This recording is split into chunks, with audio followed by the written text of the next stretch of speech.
Morning student, हम चंगेज़ खान के बारे में जानेंगे। चंगेज़ खान एक मंगोल शासक था। अपनी संगठन शक्ति, बर्बरता तथा साम्राज्य विस्तार के लिए प्रसिद्ध हुआ।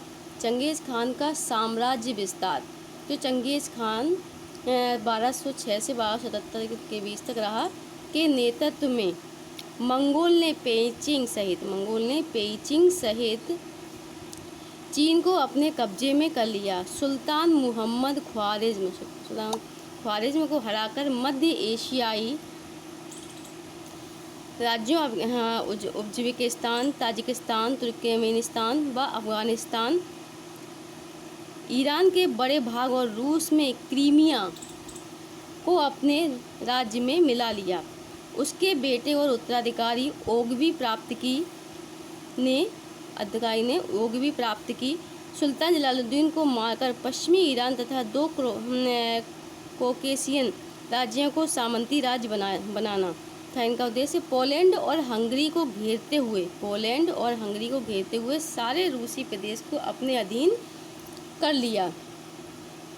बताता है तैमूर के आक्रमण का भारत पर प्रभाव। तो तैमूर का भारत पर क्या प्रभाव पड़ा? तो राजनीतिक और जनधन ये सभी से अस्त व्यस्त हो गए थे। तो आर्थिक अर्थव्यवस्था नष्ट हुई, सामाजिक ढांचा छिन्न भिन्न हुआ, अराजकता व महामारी फैली।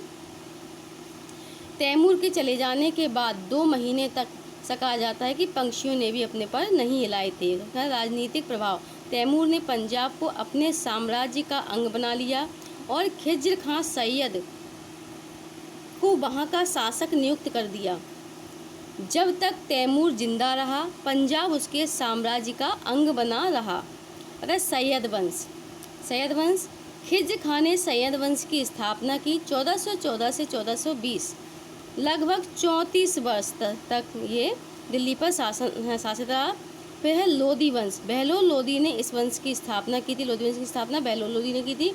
19 अप्रैल 1451 ईस्वी को आलम शाह के वजीर हमीद खां की सहायता से दिल्ली पर अधिकार किया था। और आता है सिकंदर लोदी। बहलोल लोदी की मृत्यु के बाद उसका छोटा पुत्र, बहलोल लोदी का छोटा पुत्र सिकंदर लोदी गद्दी पर बैठा था। शासनकाल इन्होंने बहुत अच्छे शासनकाल अपना कार्य किया।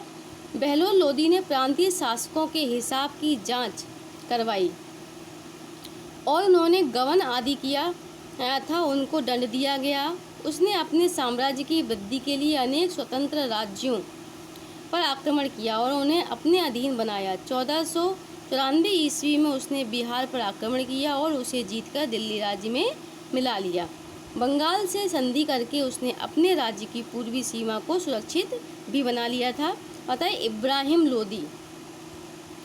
सिकंदर की मृत्यु के बाद उसका पुत्र इब्राहिम, जो कि इब्राहिम शाह के नाम से दिल्ली के सिंहासन पर बैठा था, उसका राज्यारोहण के बाद ही उसे अपने भाई जलाल, जैसे ही उसका हुआ उसके बाद ही उसके अपने भाई जलाल से विद्रोह का सामना करना पड़ा।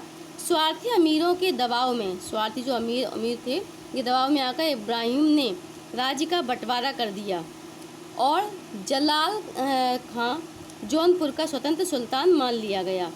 इब्राहिम लोदी वीर था, साहसी सैनिक और संभवतः योग्य सेनापति भी था।